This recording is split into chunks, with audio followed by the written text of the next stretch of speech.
الطاهرين المعصومين الذين أذهب الله عنهم الرجس وطهرهم تطهيرا. اللهم صل على محمد وآل محمد. أما بعد قال رسول الله صلى الله عليه وآله وسلم إنا لقتل الحسين حرارة في قلوب المؤمنين لا تبرد أبدا. رسول خدا صلی اللہ علیہ وآلہ وسلم ارشاد فرما رہے ہیں کہ بے شک حسین ابن علی کی شہادت کی وجہ سے مؤمنین کے دلوں میں ایک ایسی حرارت ہے جو کبھی ٹھنڈی نہیں ہوگی۔ اسی سلسلے میں ہم آپ کے ساتھ گفتگو کر رہے ہیں اور حضرت امام حسین عالی مقام کی شہادت اور قیام کی وجوہات میں وہ بنیادی وجہ جسے علماء اسلام نے تشخیص دیا اور اس پر کام کرنے کی کوشش کی۔ گزشتہ روز ہم نے آپ کی خدمت میں مرحوم نائینی کی کتاب تنبیہ الامہ و تنزیہ الملہ سے ایک مطلب نقل کیا کہ جس میں مرحوم نائینی سلطنت کی دو اقسام بیان کرتے ہیں، ایک سلطنت تملیکیہ ہے اور دوسری سلطنت ولایتیہ۔ سلطنت تملیکیہ کے بارے میں مرحوم نائینی قرآن و سنت کی روشنی میں اسے باطل قرار دیتے ہیں اور پھر سلطنت تملیکیہ کے خاتمے کے لیے جد و جہد کرنے کی ترغیب دلاتے ہیں۔ حضرت رسول خدا صلی اللہ علیہ وآلہ وسلم کی شہادت کے بعد خلافت راشدہ کا جو نظام قائم ہوا اور پھر اس نظام کے اختتام کے بعد باقاعدہ طور پر ریاست مدینہ کو سلطنت تملیکیہ میں تبدیل کر دیا گیا۔ لہٰذا ہم دیکھتے ہیں کہ حضرت امام حسن مجتبیٰ نے باقاعدہ جو ایگریمنٹ کیا، جو صلح نامہ حضرت امام حسن مجتبیٰ کے عنوان سے معروف ہے، اس میں بھی باقاعدہ ایک یہی شک رکھی گئی کہ حاکم وقت اپنے بعد کسی کو اپنا جانشین مقرر نہیں کرے گا۔ لیکن جب حاکم وقت نے اپنے اس وعدے کی وعدہ خلافی کی، اس کی پاسداری نہیں کی اور ایک ایسے شخص کو جس کا اسلام سے کوئی تعلق ہی نہیں تھا اس کو اپنی جانشینی پر فائز کیا اور وہ منصب اس کو سونپا، تو در واقع ریاست تملیکیہ اور سلطنت تملیکیہ سب کے سامنے عیاں ہو گئی کہ ایک فاسق شخص کو اسلامی ریاست کی باغدوڑ اور کمان سونپی جا رہی ہے۔ لہٰذا حضرت امام حسین عالی مقام جو اس دور میں تمام انبیاء کے وارث تھے، بالخصوص حضرت خاتم الانبیاء کے حقیقی جانشین تھے، انہوں نے واضح اور دو ٹوک موقف اختیار کیا کہ مثلی لا یبایع مثلک، مجھ جیسا اس جیسے شخص کی بیعت نہیں کر سکتا، چونکہ یہ اسلامی اقدار کے بالکل منافی شخص ہے، محرمات کی رعایت نہیں کرتا ہے، علناً اسلامی محرمات کو انجام دیتا ہے، فسق و فجور کا مرتکب ہوتا ہے۔ ایسا شخص ریاست مدینہ تو کیا اسلامی تعلیمات سے آشنا نہیں تو ریاست مدینہ کیسے اس کی باغدوڑ سنبھال سکتا ہے۔ لہٰذا حضرت امام حسین عالی مقام نے باقاعدہ قیام کیا اور اپنے قیام کے ساتھ حضرت امام حسین مخدرات عصمت و طہارت کو بھی ساتھ لے کر گئے، اور بنیادی وجہ اس کی یہی تھی کہ اللہ تبارک و تعالی یہی چاہتا ہے کہ یہ مخدرات عصمت و طہارت قیام حسینی اور پیام حسینی کی مبلغ بن کے تمام عالم اسلام کے سامنے اور تمام جہانیان کے سامنے حضرت حسین ابن علی کے اہداف، مقاصد اور اقدار کو بیان کریں کہ حسین ابن علی نے سلطنت تملیکیہ کے مد مقابل کھڑے ہو کر قیام کیا ہے اور اس غلط ریاست کے سرنگونی کے لیے اقدام کیا ہے تاکہ اسلامی اقدار کو دوبارہ احیا کیا جا سکے۔ لہٰذا خود حضرت حسین ابن علی نے اپنا جو پیغام دیا اس قیام کے متعلق کہ انی لم اخرج اشرا ولا بطرا ولا مفسدا ولا ظالما انما خرجت لطلب اصلاح امت جدی اريد ان اامر بالمعروف وانهى عن المنکر، یعنی میں کسی فساد کے لیے نہیں جا رہا ہوں، کسی شر کو بپا کرنے کے لیے نہیں جا رہا ہوں، میں خارج ہو رہا ہوں تاکہ اپنے جد کی امت کی اصلاح کروں۔ میرا مقصد امر بالمعروف کرنا ہے اور نہی عن المنکر کرنا ہے۔ ریاست مدینہ کا بنیادی ستون یہی امر بالمعروف اور نہی عن المنکر ہے۔ یعنی اگر ہم چاہتے ہیں کہ اسلامی اقدار کو معاشرے کے اندر جاری کیا جائے امر بالمعروف کے ذریعے سے، یعنی معاشرے کے طبقات کو معروف کا امر کریں اور ان کو طاغوت سے پیروی کرنے سے ہم روکیں، یعنی نہی عن المنکر کریں، تو اس کے لیے ہمیں معاشرے میں الہی حکومت کے قیام کے لیے جدوجہد کرنا چاہیے۔ اگر الہی حکومت کا قیام معاشرے میں ہوگا تبھی جا کر وہ اقدار جو حسین ابن علی چاہتے ہیں معاشرے میں پیادہ کرنا اور جاری کرنا، وہ اقدار معاشرے میں جاری ہوں گی۔ لہٰذا یہ اہم ذمہ داری اسلامی حکومت کے قیام، ریاست مدینہ کے قیام کے بغیر ممکن ہی نہیں ہے۔ لہٰذا امام حسین عالی مقام نے اس سلطنت تملیکیہ کا خاتمہ کرنا چاہا تاکہ وہ سلطنت تملیکیہ ختم ہو اور سلطنت ولایتیہ قائم ہو،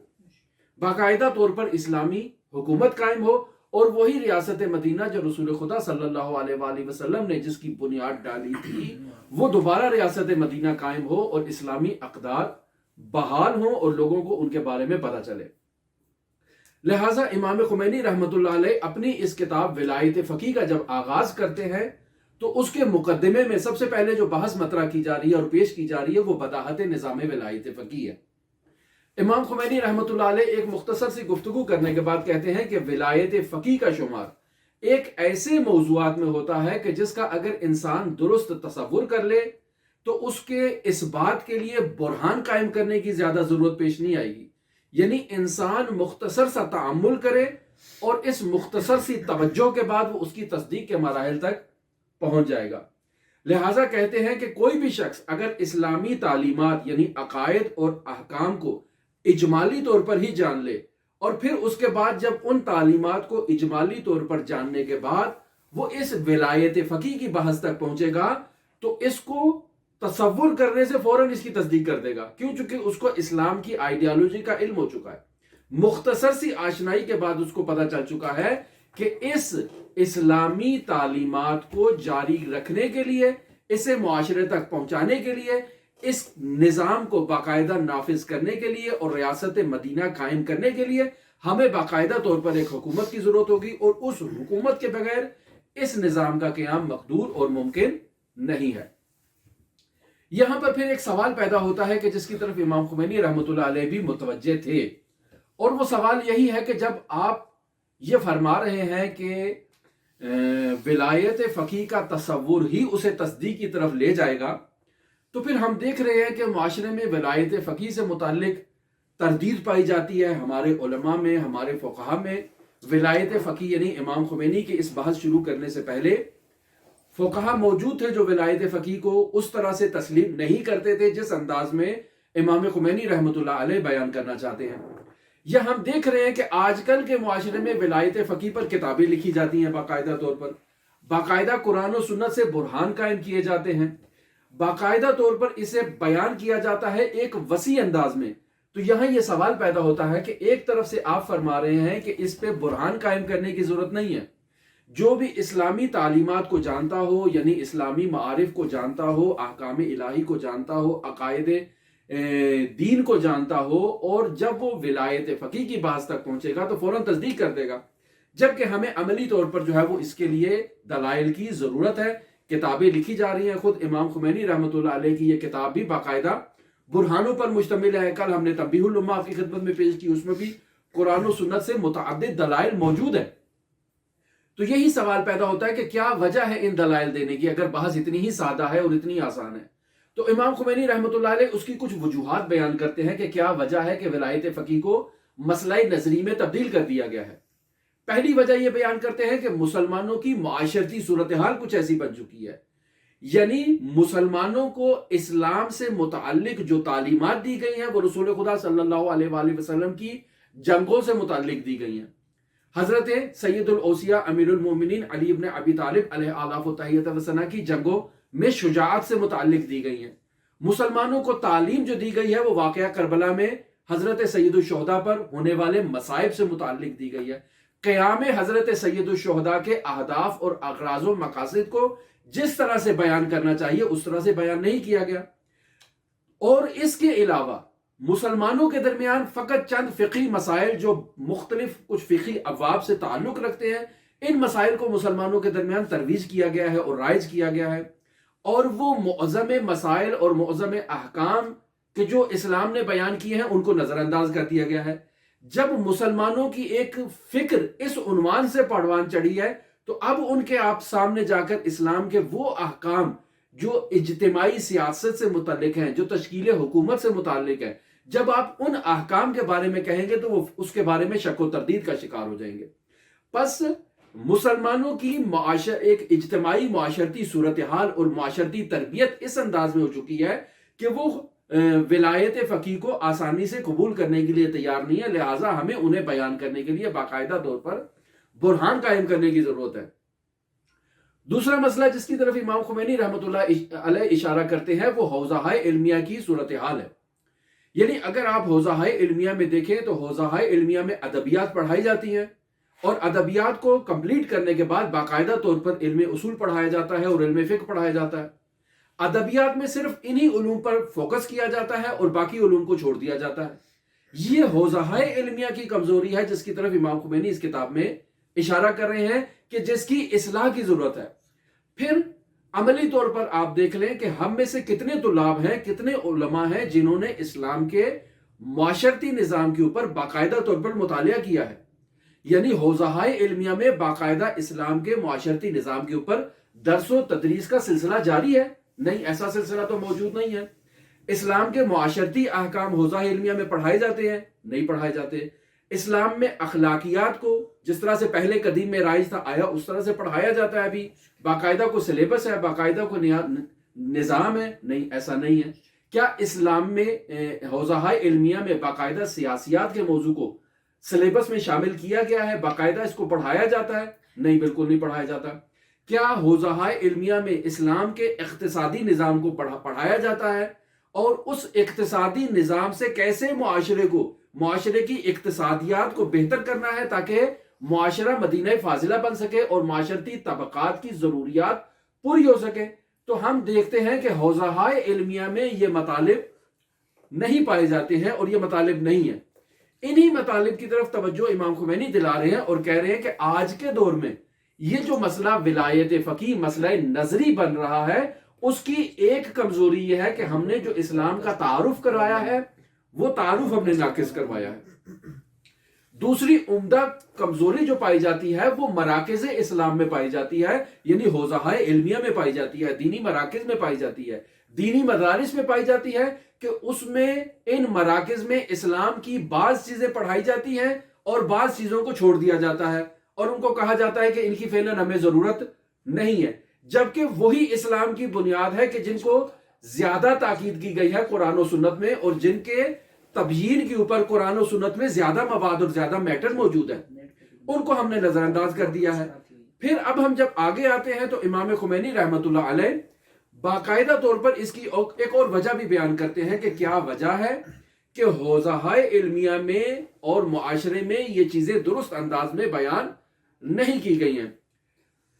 اگلا جو موضوع امام خمینی رحمۃ اللہ علیہ انتخاب کر رہے ہیں وہ ہے نقش استعمار در معرفی ناقص و نادرست اسلام۔ یہ اسی مقدمے میں دوسرا مورد جسے بیان کیا گیا ہے۔ اس میں امام خمینی رحمۃ اللہ علیہ باقاعدہ اس موضوع کا اس عنوان سے بیان کرتے ہیں کہ اسلامی تحریک کے آغاز سے پہلے ہی اسلام کے خلاف سازشوں کا آغاز شروع ہو گیا۔ یعنی ابھی پیغمبر اکرم صلی اللہ علیہ وآلہ وسلم نبوت کے لیے مبعوث نہیں ہوئے ہیں، لیکن رسول خدا صلی اللہ علیہ وآلہ وسلم کے خلاف سازشوں کا ایک وسیع جال بنا جا رہا ہے۔ اس جال کے بننے سے متعلق بھی ہماری معلومات ہونی چاہیے، یعنی اسلام کے ان ادوار کو جاننا ضروری ہے اس وجہ سے کہ اگر ہمیں معلوم ہو کہ اسلام کن ادوار سے گزر کے ہم تک پہنچا ہے تو ہم موجودہ دور میں جو ہمارے خلاف سازشیں ہو رہی ہیں ان سازشوں کو بھی درک کر سکتے ہیں۔ مثال دیتے ہیں آپ کی خدمت میں، رسول خدا صلی اللہ علیہ وآلہ وسلم کی ولادت باسعادت سے پہلے اور رسول خدا کے اس دنیا میں آنے سے متعلق یہودیوں نے رسول خدا صلی اللہ علیہ وآلہ وسلم کے متعلق کیا سازشیں کی ہیں، اس سازشوں کی طرف امام خمینی رحمۃ اللہ علیہ اشارہ فرمانا چاہ رہے ہیں۔ یعنی یہ کہنا چاہ رہے ہیں کہ رسول خدا صلی اللہ علیہ وآلہ وسلم کی ولادت سے پہلے چونکہ یہودیوں کو علم تھا کہ ایک نبی آئے گا جس کی خبر حضرت موسیٰ علی نبینا و علیہ آلاف تحیت و ثنا نے ان کو دے دی تھی، تو ان کے پاس باقاعدہ قیافہ شناسی کا ایک علم تھا، چہرہ شناسی کا علم تھا، وہ افراد کا چہرہ دیکھ کے بتا سکتے تھے کہ آیا اس شخص کی صلب میں نبوت کے آثار موجود ہیں یا آثار موجود نہیں ہیں۔ اگر کسی شخص کے اوپر ان کو شک ہو جاتا تھا تو وہ اس کو قتل کر دیتے تھے کہ آخری نبی اس دنیا میں آئے ہی نہیں کہ جس نے یہودیت کے اس نظام کو نابود کرنا ہے یا یہودیت کے ان ارادوں کو خاک میں ملا دینا ہے، لہٰذا اس کے لیے باقاعدہ سازشوں کا سلسلہ شروع ہوا۔ ہم دیکھتے ہیں کہ رسول خدا صلی اللہ علیہ وآلہ وسلم کے جد امجد حضرت ہاشم جب مکہ سے نکلتے ہیں تجارت کی غرض سے یثرب میں آتے ہیں، یثرب میں تجارت کرتے ہیں، وہاں ان کی شادی ہوتی ہے، شادی کرنے کے بعد وہ اپنی زوجہ کو لے کے واپس مکہ آتے ہیں۔ مکہ میں جب ان کو بچے کی ولادت کا وقت نزدیک ہوتا ہے تو ان کا آپس میں ایک طے ہوتا ہے کہ بچے کی ولادت دوبارہ یثرب میں ہوگی۔ یہ اپنی زوجہ کو واپس لے کر یثرب جاتے ہیں، یثرب میں زوجہ کو چھوڑتے ہیں اور اس کے بعد خود تجارت کی غرض سے آگے شامات کی طرف چلے جاتے ہیں۔ یہ جانے سے پہلے اپنی زوجہ کو باقاعدہ تلقین کر کے جاتے ہیں کہ دیکھیں آپ کے پاس جو اس وقت بچہ ہے اس کا آپ نے خاص خیال رکھنا ہے، یہ بچہ نہایت ہی اہمیت رکھتا ہے اور اس کا خاص خیال رکھنا چاہیے۔ یہ وصیت کر کے آپ یثرب سے نکل جاتے ہیں شامات کی طرف۔ شام میں باقاعدہ اور زوجہ کو یہ کہہ کے جاتے ہیں کہ یہ میرا آخری سفر ہے، میں سفر سے واپس نہیں آؤں گا۔ یثرب پہنچتے ہیں، جب وہاں پر باقاعدہ تجارت کا سلسلہ شروع ہوتا ہے، یہودیوں سے برخورد ہوتی ہے، یہودی دیکھ لیتے ہیں کہ ان کے اندر وہ آثار پائے جاتے ہیں کہ جو آئندہ کی نبوت کے منتقل ہونے کے آثار ہیں، لہٰذا وہیں پر حضرت ہاشم کو شہید کرنے کا پلان ترتیب دے دیا جاتا ہے، اور ایک نہایت ہی مشکوک انداز میں حضرت ہاشم وہیں پر شام میں شہید کر دیے جاتے ہیں۔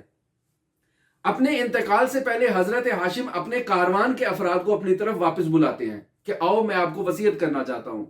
ان کو وصیت کرتے ہیں اور ان کو تاکید کرتے ہیں کہ جانا یثرب میں اور میری زوجہ سے جا کے کہنا کہ اس بچے کا خاص خیال رکھے۔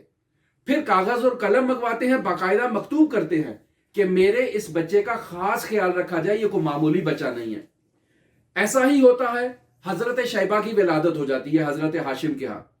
اب جب ولادت ہوتی ہے تو مطلب جو ہے وہ جاتے ہیں باقاعدہ یثرب میں اور جا کر تجارت کی غرض سے وہاں پر اپنے امور انجام دیتے ہیں۔ ان کو وہاں پر معلوم ہوتا ہے کہ ایک بچہ ہے شیبہ نام کا جو کہہ رہا ہے کہ میں ہاشم کا بیٹا ہوں، کھیل رہا ہے لوگوں کے ساتھ۔ تو شیبہ اس کے پاس جاتے ہیں، جا کے تفصیلات معلوم کرتے ہیں تو معلوم ہوتا ہے کہ یہ مکہ والے انہی بزرگوار ہاشم کا بیٹا ہے جو یہاں پر یثرب میں ہے۔ تو یہ مطلب ان کو اپنے ساتھ لے کر واپس مکہ چلے جاتے ہیں۔ اب جب یہ مکہ جاتے ہیں تو راستے میں یہودی ان کے اوپر بھی حملہ کر دیتے ہیں، چونکہ یہودیوں کو علم ہو جاتا ہے کہ یہ بچہ جو ہاشم کا تھا اور آئندہ نبوت منتقل کرنے والا شخص ہے، یہ جا رہا ہے، اس پر حملہ کرتے ہیں اور یہ وہاں سے سالم بچ جاتے ہیں، ان کو نقصان نہیں پہنچتا ہے۔ جب یہ مکہ میں پہنچتے ہیں تو مکہ والے لوگ یہ سمجھتے ہیں کہ مطلب کوئی غلام لے کر آئے ہیں، کوئی بندہ خرید کے لائے ہیں، لہٰذا شیبہ عبد المطلب کے عنوان سے معروف ہو جاتے ہیں۔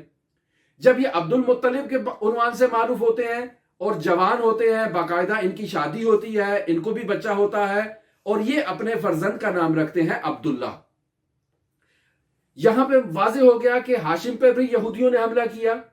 پھر معلوم ہو گیا کہ شیبہ پہ بھی یہودیوں نے حملہ کیا، اب بات آ جاتی ہے عبداللہ کے اوپر۔ عبداللہ کے چہرے سے بھی نبوت کے آثار جو ہے وہ پیشانی سے نمایاں ہے کہ ان کی صلب میں بھی نبوت کا نور موجود ہے، لہٰذا یہودی ان سے بھی مقابلہ کرنے کے لیے آگے بڑھتے ہیں۔ نتیجہ یہ نکلتا ہے کہ ایک گلی کے اندر ان کو دیکھ لیا جاتا ہے، یہ شخص ہیں وہب بن عبد المناف جو حضرت آمینہ کے والد ہے۔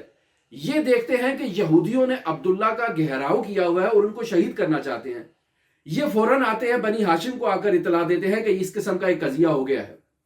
اور وہ فوراً آتے ہیں، لپکتے ہیں، یہودیوں سے حضرت عبداللہ کو نجات دیتے ہیں۔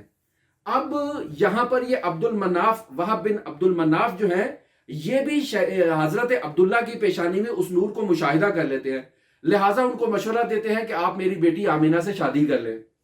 شادی ہو جاتی ہے۔ شادی کے 2 ماہ کے بعد اس مدت میں یہودی حضرت عبداللہ کو چھوڑتے نہیں ہیں، بلکہ باقاعدہ ایک کاہنہ عورت حضرت عبداللہ کے پیچھے لگاتے ہیں کہ اب ہم اگر عبداللہ کو باقاعدہ شہید نہیں کر سکے تو پھر آپ ایک ایسا پلان کریں کہ عبداللہ کے ساتھ شادی کر لیں اور وہ جو نور ہے وہ آپ کے اندر منتقل ہو جائے.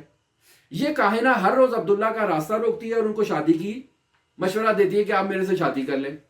لیکن جب حضرت عبداللہ کی حضرت آمنہ سے شادی ہوتی ہے اور وہ نور منتقل ہو جاتا ہے تو اب وہ خاتون جو ہے وہ پاس سے گزر جاتی ہے اور اب شادی کی دعوت نہیں دیتی ہے. تو ایک دن حضرت عبداللہ وہاں رک کے اس خاتون سے پوچھتے ہیں کہ تم تو بڑی اصرار کیا کرتی تھی کہ میں تم سے شادی کر لوں، کیا وجہ ہے؟ کہا اب وہ نور مجھے نظر نہیں آ رہا جس نور کی خاطر میں آپ سے شادی کرنا چاہتی تھی. 2 ماہ کے بعد یعنی شادی کے 2 ماہ کے بعد حضرت عبداللہ بھی تجارت کی غرض سے باہر جاتے ہیں شامات کی طرف. یثرب میں ان کو یہودی جو ہے وہ گھیر لیتے ہیں اور ان کو وہاں پر شہید کر دیتے ہیں. خوب حضرت عبداللہ بھی شہید ہو گئے. اب بات آ جاتی ہے حضرت رسول خدا صلی اللہ علیہ وآلہ وسلم کی. ان کی ولادت ہوتی ہے تو ان کے پیچھے بھی یہودی پڑے ہوتے ہیں. یہ تو معروف ہے، آپ لوگوں نے دیکھا ہوگا مختلف برناموں میں، مختلف کتابوں میں کہ حضرت عبداللہ کے پیچھے کیسے حضرت محمد صلی اللہ علیہ وآلہ وسلم کے پیچھے کیسے یہودی آتے ہیں.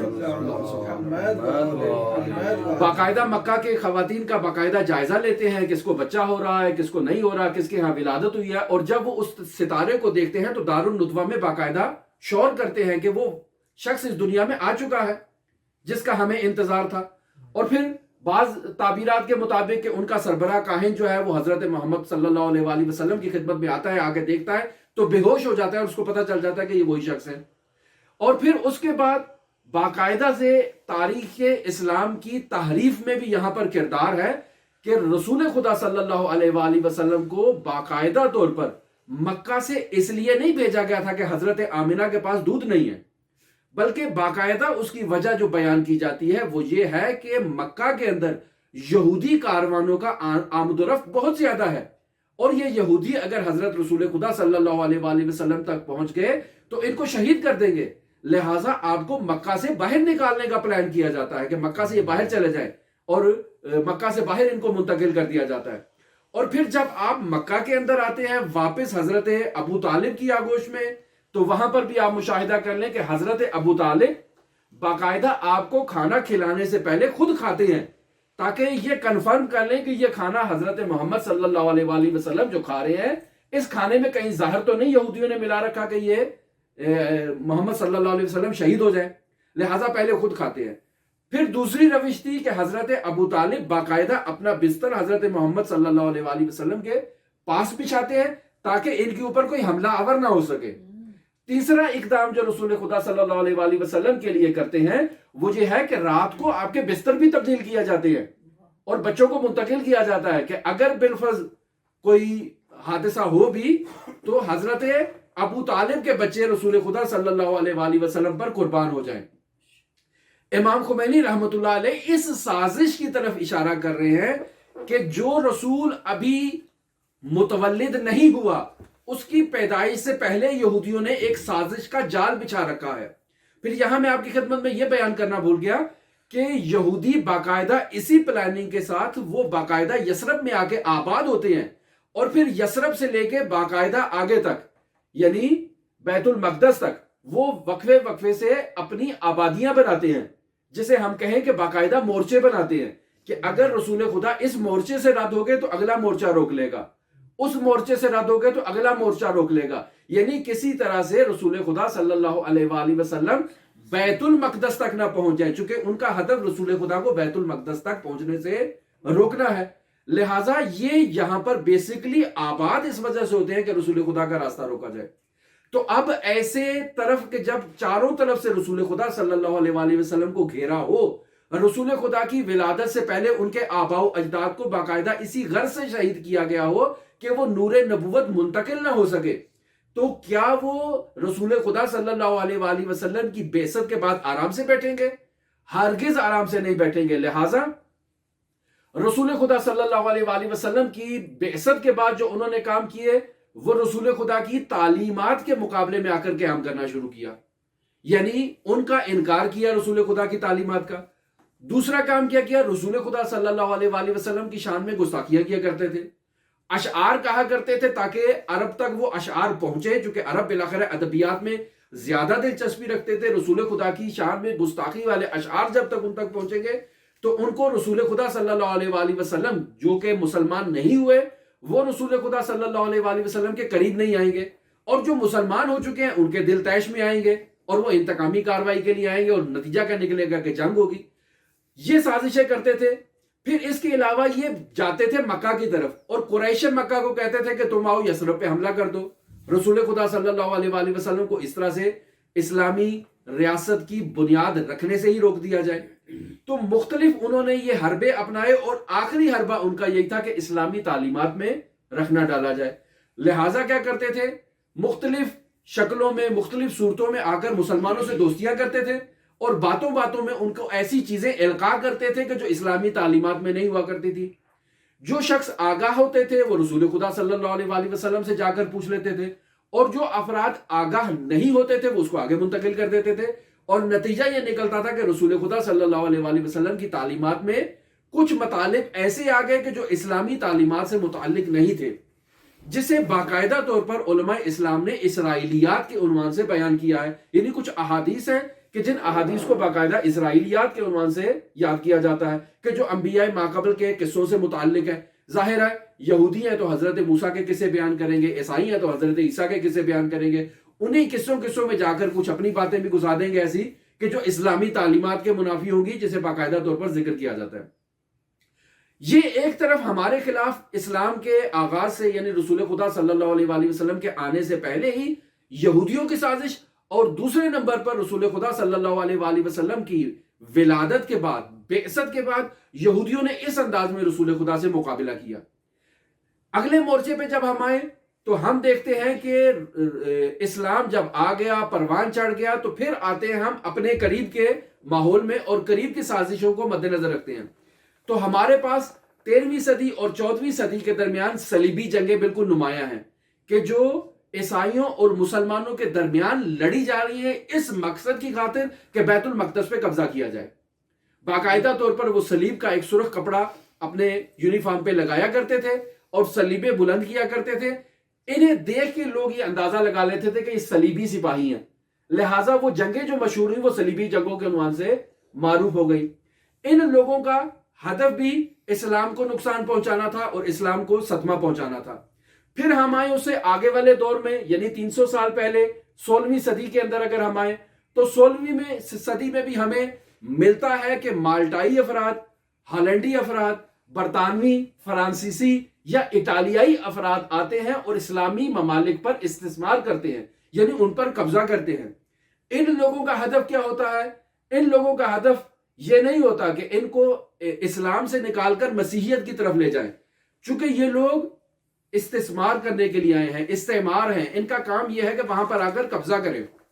ان کا کام ہے کہ وہاں کے تجارتی منافع اپنے حق میں لے لیں اور وہاں کی جائیداد لوٹ کے چلے جائیں۔ لہٰذا یہ لوگ کیا کرتے ہیں، یہ اسلام کو اس عنوان سے ضرب نہیں پہنچا رہے کہ اسلام ان کے لیے خطرناک ہے، لیکن چونکہ ان کے تجارتی مفادات ہیں، تجارتی مقاصد ہیں، تجارتی مقاصد کے حصول کی راہ میں اسلام ان کے لیے رکاوٹ بن رہا ہے، اسلامی تعلیمات ان کے لیے رکاوٹ بن رہی ہیں۔ کیوں؟ چونکہ مسلمان اسلامی تعلیمات سے بھی آشنا ہے اور ان کا ایمانی جذبہ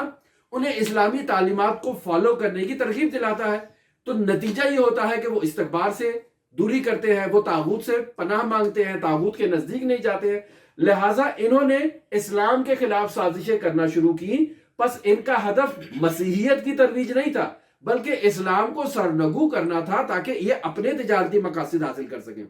لہٰذا انہوں نے مسیحیت کا ساتھ لیا، مسیحیت کا لبادہ اوڑھا۔ باقاعدہ علمی مراکز کے اندر انہوں نے اپنے اسکالر بھیجے تاکہ وہ علمی مراکز میں رفتہ رفتہ آ کر باقاعدہ اپنی آئیڈیالوجی کو القاء کریں اور اسلامی آئیڈیالوجی کو سست کر کر کے آہستہ سے باہر نکال دیں۔ ایک یہ انہوں نے کام کیا۔ دوسرا جو انہوں نے اقدام کیا کہ جتنے بھی انتشارات تھے ان انتشارات کو اپنے کنٹرول میں لے لیا۔ یعنی اگر آپ کوئی کتاب پبلش کرنا چاہتے ہیں، اگر آپ کوئی لٹریچر پبلش کرنا چاہتے ہیں تو ان کے توسط سے وہ پبلش ہوگا، اور جب ان کے توسط سے پبلش ہوگا تو یہ انتشارات والے اس پر اپنا استثماری جو ہولڈ ہے وہ قائم کرنے کی کوشش کریں گے، اور وہ چیزیں جو ان کے نقصان میں ہیں اس کو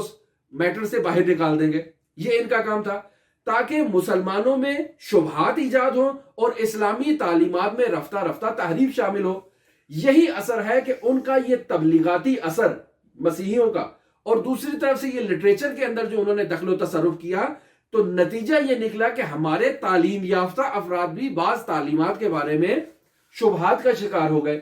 پھر امام خمینی لکھتے ہیں کہ مجاہدین اسلام نے ان کے مد مقابل، چونکہ ان میں ایک عدالت خواہی کا عنصر پایا جاتا تھا، ان میں حق کی پیروی کا عنصر پایا جاتا تھا، آزادی اور استقلال کا عنصر پایا جاتا تھا، طاغوتوں سے مقابلے کا عنصر پایا جاتا تھا، لہٰذا انہوں نے ان تعلیمات سے مقابلہ کرنا چاہا۔ حوزہ علمیہ میں بھی اسی طرح سے ان کی تعلیمات آنا شروع ہوئیں، اور اس کو بھی مقابلے کی صورت میں ظاہر ہے ان سے بھی مقابلہ کیا جانا چاہیے، لیکن وہ طرز تفکر کہ کون سی چیز ضروری ہے کون سی چیز ضروری نہیں ہے، یہ ہمارے حوزہ علمیہ میں بھی القاء ہو گیا۔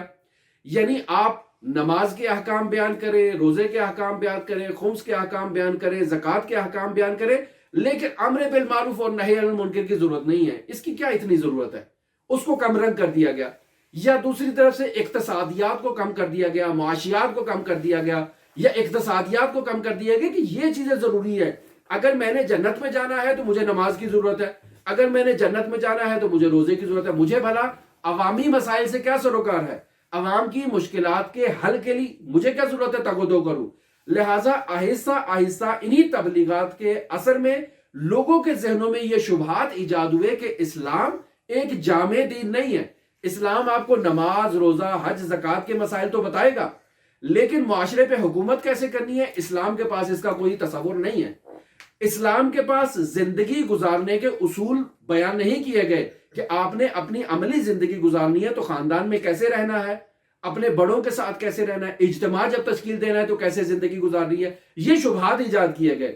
پھر اس کے علاوہ ان سے کہا گیا کہ اسلام کے پاس حکومت کی تشکیل کا کوئی پلان ہی نہیں ہے۔ اگر مسلمان ایک حکومت تشکیل دے بھی دے تو کوئی قانون ہی اسلام نے بیان نہیں کیا کہ جس قانون کے تحت آپ باقاعدہ طور پر حکومت قائم کر سکیں اور حکومت کو جاری کر سکیں۔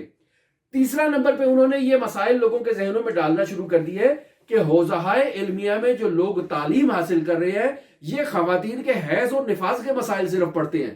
ان کا اور کوئی کام نہیں ہے۔ آپ ان سے پوچھیں کہ خاتون کو حیض آیا 10 دن میں تو اب وہ کیا کرے؟ خاتون کو 11ویں دن میں حیض آنا شروع ہو گیا تو اب وہ کیا کرے؟ نفاس کی مدت کتنی ہوتی ہے؟ یعنی ایسا ایک تصور دے دیا کہ جو حوزہ علمیہ میں تعلیم حاصل کریں ان کا کام صرف یہی ہے کہ وہ حیض و نفاس کے مسائل بیان کریں، ان کے بارے میں تحقیق کریں، خواتین کے ان مسائل کے بارے میں تحقیق کرنے کے علاوہ ان کے پاس اور کوئی علم ہی نہیں ہے کہ جو یہ حاصل کرے۔ یہ ایک تصور تھا جس تصور میں ہمارے تعلیم یافتہ افراد بھی شکار ہو گئے، اور انہوں نے بھی یہی سوچا کہ واقعی شاید ایسا ہی مسئلہ ہے کہ حوزہ علمیہ میں کچھ ہوتا ہی نہیں ہے، یا اسلام کی تعلیمات ہی نہیں ہے کچھ، اسلام رفتہ رفتہ مہجور ہو گیا، اسلامی تعلیمات رفتہ رفتہ کم متعارف ہونا شروع ہوئی، اور یہ استثماری عناصر جو ہیں یہ عوام کے اوپر آہستہ آہستہ اپنا تسلط جماتے رہے۔ اس کی ایک ملموس مثال امام خمینی رحمۃ اللہ علیہ اس کتاب میں دیتے ہیں۔ امام خمینی کہتے ہیں کہ آپ دیکھیں اور موازنہ کریں قرآن میں کتنی آیات موجود ہیں، ان آیات میں احکام سے متعلق آیات کتنی ہیں اور غیر احکام سے متعلق آیات کتنی ہیں۔ ایک اس کا جائزہ لے لیں، آپ کو واضح ہو جائے گا کہ احکام کی آیات انگشت شمار ہیں اور باقی آیات بہت زیادہ ہیں اس کے مد مقابل میں، جو اجتماعیات کو بیان کر رہی ہیں، جو اخلاقیات کو بیان کر رہی ہیں، جو طرز حکومت کو بیان کر رہی ہیں، وہ بہت زیادہ ہیں۔ پھر اگر آپ موازنہ کریں احادیث کی کتابوں کا تو احادیث کی کتابوں میں بھی آپ کو یہ فرق واضح محسوس ہوگا۔ اب آپ اس قرآن مجید کو اٹھائیں، ان احادیث کو اٹھائیں اور ان کے مد مقابل آپ توضیح المسائل کو اٹھا کے دیکھیں کہ اس توضیح المسائل میں قرآن مجید کی تناسب کے ساتھ کتنے مسائل احکام کے ہیں اور کتنے مسائل اجتماعیات کے ہیں، آپ کو فرق واضح ہو جائے گا۔ اسی طرح حدیثی کتابیں اٹھا کے دیکھیں اور اس توضیح المسائل کو دیکھیں کہ فقہ سے متعلق کتنے احکام ہیں اور اجتماعیات، اخلاقیات، سیاسیات، معاشیات، اقتصادیات سے متعلق کتنے احکام ہیں، آپ کو واضح ہو جائے گا۔ یہ جو طرز تفکر ہے اس کو دور ہونا چاہیے۔ یعنی اسلام صرف فقہی مسائل جو انسان کے روزمرہ زندگی میں پیش آتے ہیں صرف انہی فقہی مسائل تک اور عبادات تک محدود نہیں ہے، اسلام ایک جامع آئیڈیالوجی پیش کرتا ہے کہ معاشرے میں حکومت کیسے کرنی ہے۔ پھر امام خمینی رحمۃ اللہ علیہ کہتے ہیں کہ اگر 100 آیتیں قرآن مجید میں ہیں تو ان 100 آیتوں میں سے 99 آیات جو ہیں وہ اجتماعیات کے اوپر ہے، ایک آیت جو ہے وہ احکام کے اوپر ہے اور فقہ سے متعلق ہے۔ تو آپ اس ایک کو تو لے رہے ہیں لیکن 99 کو چھوڑ رہے ہیں. تو گویا کہ یہ ایک معظم دین جو ہے نا اس کو آپ کنار پہ رکھ رہے ہیں, دین کا ایک بہت بڑا حصہ کنار پہ رکھ رہے ہیں, اور اس کناری کی وجہ سے, اس کو چھوڑنے کی وجہ سے, اس کو مہجور کرنے کی وجہ سے ہمارے لیے یہ اجتماعی مسائل بن رہے ہیں. پھر امام خمینی باقاعدہ اس کتاب میں ایک مثال دیتے ہیں کہ مثلا اگر آپ حدیثی کتابوں کا جائزہ لیں تو اس میں اگر حدوداً یا اگر بالفرض 50 باب ہیں تو ان 50 ابواب میں 3 یا 4 باب جو ہیں وہ روزمرہ کی عبادات سے متعلق ہیں. باقی جو باب ہیں 47 یا 46 باب, وہ 46 باب اجتماعیات سے متعلق ہے. پھر ان کتابوں کے متعلق امام خمینی بیان کرتے ہیں کہ مثلا اگر آپ نماز سے متعلق تمام احادیث کو حدیثی کتاب میں جمع کریں تو ان تمام جو مطالب ہیں نماز سے متعلق ان کو نام دیا جائے گا کتاب الصلاۃ کا. جب آپ زکوٰۃ سے متعلق مسائل کو جمع کریں گے حدیثی کتابوں میں تو اس کا نام ہوگا کتاب الزکوٰۃ. حج سے متعلق اگر مسائل کو جمع کریں گے تو اس کا نام ہوگا کتاب الحج. اگر آپ تجارت سے متعلق مسائل کو جمع کریں گے تو اس کا نام ہوگا کتاب التجارت. جب آپ اس طرح سے پوری احادیث کی کتابوں کا جائزہ لیں گے تو آپ کو تقریباً 50 کے قریب ایسی کتابیں ملیں گی جو ان حدیثی کتابوں میں موجود ہیں, اور ان 50 کتابوں میں سے ہمارے پاس 3 یا 4 یا 5 کتابیں جو ہیں نا وہ رائج ہیں, باقی سب کو ہم نے چھوڑ دیا ہے, ان کی ہمیں کوئی ضرورت نہیں ہے. یعنی دین کا ایک بہت بڑا حصہ آپ نے چھوڑ دیا اور کم حصے کو اختیار کر لیا. لہٰذا ان مسائل کو توضیح المسائل میں ڈالنا یا عام اجتماعیات میں معاشرے کے اندر القاء کرنا بہت ضروری ہے, اور یہ بیان کرنا ضروری ہے کہ اسلام اخلاقیات بیان کرتا ہے, اسلام اقتصادیات بیان کرتا ہے, معاشرتی قوانین بیان کرتا ہے, سیاسیات بیان کرتا ہے, معاشرتی مینجمنٹ کا طریقہ بیان کرتا ہے. جبکہ ان چیزوں کو ہمارے حوزہائے علمیہ سے نہ تو بیان کیا جاتا ہے نہ ہی ہمارے ممبروں سے بیان کیا جاتا ہے. تو کیا امام حسین عالی مقام کی شہادت کے جو اہداف تھے ان میں یہ چیزیں نہیں تھی؟ یہ چیزیں حتماً تھی کہ اسلام جو مہجور ہو چکا ہے اس کو اس مہجوریت سے باہر نکالا جائے اور دوبارہ اس ریاست مدینہ کو قائم کیا جائے اور وہ حکومت دوبارہ بحال ہو. اور آج بھی ہماری یہ ذمہ داری ہے کہ ہم ان تمام 50 کتابوں کو باقاعدہ اپنی زندگی میں جاری کریں. یہاں پر امام خمینی رحمۃ اللہ علیہ پھر نوجوانوں کو مخاطب قرار دے کے کہتے ہیں کہ آپ اسلام کی حقیقت کو مخفی نہ رہنے دیں. یعنی آپ لوگوں کی ذمہ داری ہے, جو افراد سن رہے ہیں یہ ان کی ذمہ داری ہے کہ اسلام کی حقیقت کو مخفی نہ رہنے دیں. ایسا نہ ہو کہ لوگ تصور کریں کہ اسلام بھی دین مسیحیت کی طرح ہے اور انسان کا خدا سے رابطہ برقرار کرتا ہے, باقی اسلام نے کچھ نہیں کرنا ہے. یعنی مسیحیت کا کہتا ہے کہ پورا ہفتہ آپ جو مرضی کرو, آپ کو آزادی ہے, اتوار کے دن آ جانا, ہم آپ کا خدا سے رابطہ کروا دیں گے اور آپ کو خدا تک پہنچا دیں گے, بعد میں پھر آپ کو چھوڑ دیں گے, جو دل چاہے آپ کرو. کیا اسلام بھی یہی کہتا ہے کہ دن میں 5 ٹائم پہ آپ مسجد میں آؤ, ہم آپ کا خدا سے رابطہ کروا دیتے ہیں, بعد میں جاؤ جو دل چاہے آپ کرتے رہو؟ کیا اسلام ایسے ہے؟ اگر ہم نے ایسا معاشرے میں اسلام کو متعارف کروایا تو اس کا مطلب یہ ہے کہ مسجد اور کلیسا میں کوئی فرق نہیں ہے, دونوں ایک ہی جیسے ہیں. وہ بھی خدا سے رابطہ برقرار کر رہے ہیں, آپ بھی خدا سے رابطہ برقرار کر رہے ہیں. انہوں نے بھی اپنے آئین کو محجور کر دیا, چھوڑ دیا اور ترک کر دیا, ہم نے بھی یہی کر دیا. تو مبادہ آپ لوگ ایسا کریں جوان حضرات یا جو افراد ان چیزوں کو سن رہے ہیں, اسلام کے ان تمام احکام کو معاشرے کے اندر جاری ہونا چاہیے, پیادہ ہونا چاہیے, لوگوں کو ان تمام کتابوں کے بارے میں علم ہونا چاہیے. پھر امام خمینی رحمۃ اللہ علیہ اپنی اس کتاب میں آگے جا کے بیان کر رہے ہیں کہ اللہ نے رسول خدا صلی اللہ علیہ وآلہ وسلم کے ذریعے تمام ایسے قوانین کو بھیج دیا ہے جن قوانین کی انسان کو ضرورت ہے تاکہ انسان اپنی زندگی کے کسی بھی مرحلے میں تعجب کا شکار نہ ہو, حیرت کا شکار نہ ہو کہ اسلام نے میرے اس مسئلے کے بارے میں حکم بیان نہیں کیا. امام خمینی رحمۃ اللہ علیہ یہاں پر بیان کرتے ہیں کہ اسلام نے انسان کے نطفے کے انعقاد سے پہلے کے مسائل بیان کیے ہیں, نطفے کے انعقاد کے بعد کے مسائل بیان کیے ہیں, اور اس کے مرنے کے بعد کے بھی مسائل بیان کیے ہیں کہ یہ انسان جو مر گیا ہے اس کو قبر میں کیسے اتارنا ہے, اس کو تلقین کیسے پڑھنی ہے اور اس کو کیسے تدفین کرنا ہے. بس اسلام انسان کے اس نطفے کے انعقاد سے پہلے کے مسائل بھی بیان کر رہا ہے, مرنے کے بعد کے مسائل بھی بیان کر رہا ہے, اور درمیانی پیریڈ کے تمام مسائل کو انسان کے سامنے بیان کر رہا ہے. تو بس کیسے ہو سکتا ہے کہ اسلام جو اتنا جامع مذہب ہے وہ انسان کی زندگی کے تمام مراحل کو مد نظر رکھے ہوئے ہے, وہ اجتماعیات کو اور انسان کے خاندانی مسائل کو اور حکومت کی تشکیل کو نظر انداز کر دے۔ پس اسلام نے جو قوانین مطرح کیے ہیں وہ قوانین معاشرتی ہیں، حکومتی، یہ سب قوانین اس کے اندر شامل ہیں۔ پھر اس کے بعد امام خمینی رحمۃ اللہ علیہ فرماتے ہیں کہ اب آپ ملاحظہ کریں کہ اسلام میں قضاوت سے متعلق احکام موجود ہے، ہم کہتے ہیں کہ ہمارے پاس وہ احکام موجود نہیں ہے۔ اسلام میں معاملات سے متعلق احکام موجود ہے،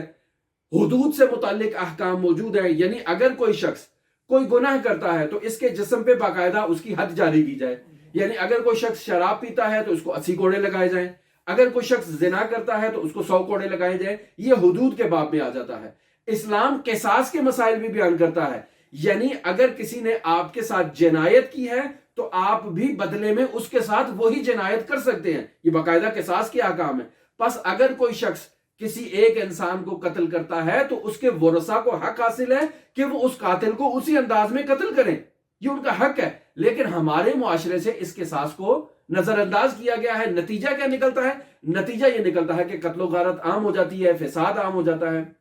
اسلام نے اقوام کے ایک دوسرے سے رابطے کے متعلق قوانین بیان کیے ہیں۔ اسلام نے جنگ اور صلح سے متعلق بھی قوانین بیان کیے ہیں کہ آپ نے جنگ کیسے کرنی ہے، اپنا لباس حرب کیسے پہننا ہے، باقاعدہ دشمن کے مد مقابل کیسے جانا ہے، اور اگر دشمن آپ کو صلح کے لیے دعوت دیتا ہے تو اس سے ایگریمنٹ کیسے کرنا ہے، اسلام نے بیان کیا۔ خود رسول خدا صلی اللہ علیہ وآلہ وسلم کے ایگریمنٹ ہمارے لیے مشعل راہ ہیں۔ اسلام نے انٹرنیشنل قوانین ہمارے لیے بیان کیے ہیں کہ اگر اسلامی ریاست غیر اسلامی ریاستوں سے اگر رابطہ برقرار کرتی ہے اور انہیں دعوت دیتی ہے، ان کے بارے میں گفتگو کرتی ہے، تو کیسے ان تک پیغام پہنچائے، ان کے ساتھ کیسے رابطے برقرار رکھے۔ اور اس کے علاوہ اسلام ہمارے لیے نظامی احکام کو بھی بیان کرتا ہے کہ اگر اسلامی ریاست کو قائم رکھنا ہے، پائیدار رکھنا ہے، تو اس کی رعب و وحشت جو ہے وہ کفار کے دل میں ہونی چاہیے، تبھی یہ آپ کی اسلامی ریاست برقرار رہ سکتی ہے۔ اور اگر اس کا رعب و وحشت جو ہے وہ کفار کے ذہنوں میں نہ ہو تو وہ فوراً آپ کی طرف لپکیں گے اور آپ کی ریاست کو نابود کرنے کی ہر ممکن کوشش کریں گے۔ تو پس اسلام نے یہ تمام احکام ہمارے لیے بیان کر دیے ہیں، اور یہ علماء جو اسلامی نظریات اور اسلامی نظام پیش کرنے کے بارے میں نہیں سوچ رہے، یعنی فقط وہ چند کتابوں کے بارے میں اور چند مسائل کے بارے میں لگے ہوئے ہیں اور اسلام کے معظم احکام کو انہوں نے نظر انداز کر دیا ہے اور اپنا زیادہ وقت انہی معترضین کے بقول حیض و نفاس کے مسائل میں لگا دیا ہے، تو یہ ان کا حق ہے کہ ان کے اوپر اعتراض ہونے چاہیے۔ یعنی یہ جو اپنا تمام وقت حوزہ علمیہ میں ان ادبیات کے اوپر گزارتے ہیں، فقہ و اصول کے اوپر اپنا وقت گزارتے ہیں اور باقی تمام مسائل کو چھوڑ دیتے ہیں، تو ان کے اوپر یہ ہونے چاہیے اعتراضات کہ اسلام سیاسیات کو پیش نہیں کرتا ہے، اقتصادیات کو پیش نہیں کرتا ہے، جنگ کے احکام کو پیش نہیں کرتا ہے، اسلام بہت ساری چیزوں کو پیش نہیں کرتا ہے، اسلام ایک محدود دین ہے، اسلام جامع نہیں ہے، ہمیں اسلام کی ضرورت نہیں ہے، اسلام سے فرار ہو کے ہمیں کسی دوسرے مکتب اور دوسرے آئین کو لانا چاہیے تاکہ وہ ہماری اجتماعی ضروریات کو پورا کرے۔ اس سے بچنے کا نہایت ہونا ضروری ہے، وگرنہ ہم مقصر کہلائیں گے، یعنی ہماری غلطی ہے کہ ہم نے اسلام کو محجور کیا ہے، 50 کتابوں میں سے 4 5 10 کتابوں کو اختیار کر لیا، باقی سب کو چھوڑ دیا، یہ ہماری غلطی ہے۔ ہمیں ایک باقاعدہ پلاننگ کرنی چاہیے، ایک طرز عمل اپنانا چاہیے کہ ان تمام اسلامی احکام کو اپنی عملی زندگی میں جاری کریں، سستی بالکل نہیں کریں۔ آگے امام خمینی رحمۃ اللہ علیہ ایک اعتراض کرتے ہیں، اور وہ اعتراض یہ ہے کہ کہا جاتا ہے کہ اسلام کا جوڈیشری سسٹم جو ہے وہ کمزور ہے، یعنی اگر آپ کسی بھی کیس کو لے لیں تو مثلا آج کل کی آپ عدالتوں میں دیکھ لیں، کیس ہے تو سالوں سال چلتا ہے، باپ نے کیس کیا تو بیٹے نے اس کو بھگتایا، پوتے نے بھگتایا، پڑپوتے نے بھگتایا، 10 سال 20 سال 25 سال لگ جاتے ہیں۔ تو اس کا جو نزلہ ہے یا اس کا کہیں جو اعتراض ہے وہ اسلام کے اوپر جا کے گرتا ہے۔ کہتے ہیں کہ اسلام ناقص ہے، اگر اسلام کامل ہوتا تو فوراً فیصلے کر دیتا۔ تو ہم کہتے ہیں حضرت سید الاوصی آگے دیکھ لیں، حضرت امیر المومنین کے پاس کیس آتا ہے، فوراً فیصلہ ہوتا ہے، فوراً چلا جاتا ہے۔ یہ آج ایسا کیوں ہو رہا ہے؟ اس کی بنیادی وجہ ہے کہ اسلامی تعلیمات محجور ہو چکی ہیں، اسلامی اقدار محجور ہو چکی ہے۔ اسلام نے یہ جو لوگ اسلامی تعلیمات کو جاری نہیں کرتے، یہ پھر کرتے کیا ہیں؟ یہ کرتے ہیں کہ اسلام میں وہ تعلیمات موجود نہیں ہے، لہٰذا ہمیں ضرورت ہے فرانس سے، جو قانون ہے اس کو لے کر آئے. ہم برطانیہ سے جا کے قانون لے کر آئے, ہم جرمنی سے جا کے قانون لے کے آئے, ہم چائنا سے قانون لے کر آئے. جب وہ قوانین ہماری ریاست میں پہنچتے ہیں, ہم اس کا مطالعہ کرتے ہیں تو اس میں دو تین پرچیاں لگا دیتے ہیں, توحید سے متعلق, نبوت سے متعلق, معاد سے متعلق, ختم نبوت سے متعلق, اور کہتے ہیں کہ یہ اسلامی ریاست کا آئین ہے. یعنی ہے آئین مغرب کا, لیکن اس مغرب کے آئین کے اوپر ٹائٹل ہم نے اسلام کا لگا دیا اور مسلمانوں کو دے دیا کہ جی اب آپ اس پہ عمل کرو, یہ اسلامی ریاست کا دستوری ڈھانچہ ہے, جبکہ ایسا نہیں ہے. اسلام جرم کے وقوع سے پہلے ہی اس کے متعلق جو ہے وہ پلاننگ کر دیتا ہے. یعنی اسلام کہتا ہے کہ آپ بچے کی تعلیم و تربیت ایسی کریں کہ وہ جرم نہ کرے, آپ بچے کو اخلاقیات سکھائیں تاکہ وہ جرم کی طرف نہ جائے, آپ بچے کی تہذیب نفس کریں تاکہ وہ جرم کی طرف نہ جائے. اور اگر یہ تمام مراحل آپ نے کمپلیٹ کر لیے اور پھر بھی اگر بچہ جرم کی طرف جاتا ہے تو پھر اسلام حدود و جزا کا جو نظام ہے وہ پیش کرتا ہے. اسلام حدود و تعزیرات کے نفاذ پر تاکید کرتا ہے, اور یہ تاکید کرتا ہے کہ یہ حدود و تعزیرات جو ہیں وہ ملأ عام میں لگنی چاہیے. لہذا باقاعدہ سورہ معاہدہ کی آیت نمبر 44 کے اندر خداوند متعال ارشاد فرماتا ہے کہ جو لوگ اللہ کے حکم کے مطابق حکم نہیں کرتے وہ کافر ہیں. یعنی اسلام کے لیے یہ ضروری ہے کہ اللہ تبارک و تعالیٰ کے حکم کے مطابق ان کو حکم کرنا چاہیے. اور اس کے علاوہ خداوند متعال ارشاد فرما رہا ہے کہ والسارق والسارقۃ فاقطعوا ایدیہما, یعنی چور مرد ہے یا چور عورت ہے, ان دونوں کے ہاتھ کو کاٹ دو. اگر آپ چور اور چورنی کے ہاتھ کو کاٹیں گے اور معاشرے کے سامنے کاٹیں گے تو ان کو جرأت نہیں ہوگی کہ یہ دوبارہ جا کر معاشرے میں چوری کریں. اگر یہ چوری نہیں کریں گے تو اس کے نتیجے میں نتیجہ یہی نکلے گا کہ دوبارہ ایسے اعمال معاشرے میں رائج نہیں ہوں گے. خداوند متعال ارشاد فرما رہا ہے سورہ نور کی آیت نمبر 2 کے اندر کہ الزانیۃ والزانی فاجلدوا کل واحد منہما 100 جلدہ, یعنی زانی مرد ہے یا زانی عورت ہے, دونوں کے اوپر آپ 100 کوڑے لگائیں. ولا تأخذکم بہما رأفۃ فی دین اللہ, یعنی آپ اللہ کے دین میں ان کے ساتھ ذرہ بھر بھی نرمی اختیار نہ کریں. انہوں نے گناہ کیا ہے, ان کو ان کی سزا ملنی چاہیے اور معاشرے کے سامنے ملنی چاہیے. اگر ان کو ان کی سزا نہیں ملے گی تو اس سے معاشرہ فاسد ہو جائے گا, لوگوں کے حوصلے بلند ہوں گے کہ فلاں شخص نے زنا کیا موٹر وے کے اوپر تو آج اگر کوئی دوسرا بھی کر لے تو کوئی مسئلہ نہیں ہے, اس کو کوئی سزا نہیں ملی تو اس کو بھی کوئی سزا نہیں ملے گی. بسا اوقات کہتے ہیں کہ دونوں راضی ہیں اگر زنا کے اوپر تو مسئلہ نہیں ہے, چھوڑ دیتے ہیں چونکہ طرفین راضی ہیں, کوئی مسئلہ نہیں ہے اس کے اوپر. نہیں, خداوند متعال فرما رہا ہے ولا تأخذ بہما رأفۃ فی دین اللہ, اصلاً کوئی نرمی کی گنجائش نہیں ہے. ان کنتم مؤمنین باللہ والیوم الآخر, اگر تم اللہ پہ ایمان رکھتے ہو اور آخرت پہ ایمان رکھتے ہو تو نرمی نہیں کرو, حتماً ان کو 100 کوڑے لگاؤ.